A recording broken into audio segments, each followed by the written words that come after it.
कचरा व्यवस्थापनातला मुख्य गाभा म्हणजे कचरा वर्गीकरण, आणि कचरा वर्गीकरण असल्याशिवाय कचऱ्यावर प्रक्रिया आपण करूच शकत नाही. त्यामुळे वर्गीकरण हा कचरा व्यवस्थापनातला, घनकचरा व्यवस्थापनातला केंद्रबिंदू म्हटलं तरी हरकत नाही.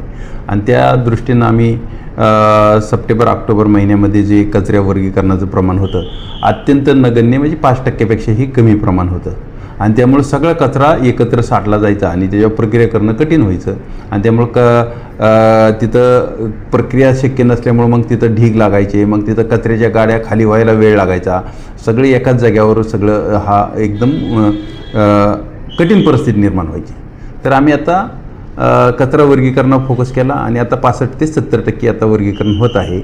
आमचं टार्गेट आहे की 1 मेपर्यंत हे 90% आम्हाला अचीव करायचे आहे. आणि त्या दृष्टीनं आता आम्ही जे चाळबहुली एरिया आहे तर त्या एरियामध्ये काही कचरा कलेक्शनसाठी आम्ही स्टाफ नेमलेला आहे, विशेष पथक नेमलेलं आहे. आणि जे लोक कचरा देत नाही आणि ते रस्त्यावर टाकतात त्यांच्यावर आम्ही दंडात्मक कारवाईसुद्धा चालू केलेली आहेत. आम्ही आता 2 टाईम काही भागात जिथं अडचणी आहेत तिथं 2 वेळासुद्धा गाडी पाठवतो. परंतु तरीसुद्धा काही लोक जर कचरा देत नसतील तर त्यांच्यावर 100% दंडात्मक कारवाई करण्यात येईल. अशा पद्धतीने आता नियोजन केलं आहे. आणि कचरा वर्गीकरण जर असेल, कचऱ्याचं प्रॉपरली वर्गीकरण जर झालं असेल तर ओल्या कचऱ्यापासून खत निर्मिती होते.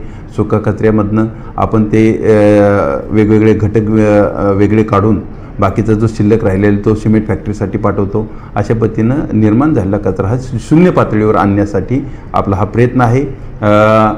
कुठल्याही भागात जर एखाद्या भागात जर डम्पिंग ग्राउंड असेल तर त्या भागातल्या आजूबाजूच्या लोकांना काय त्रास होतो ते त्या लोकांच्याकडून आपल्याला समजेल.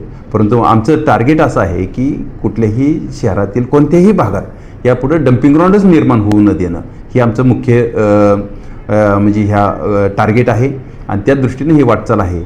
माझं या निमित्तानं सर्व नागरिकांना एक आव्हान आहे की आपल्या घरातला कचरा हा वेगवेगळा ठेवा, वेगवेगळा द्या, तरच आपल्याला भविष्यात कचऱ्याची समस्या ही निर्माणच होणार नाही याची मला पूर्ण खात्री आहे.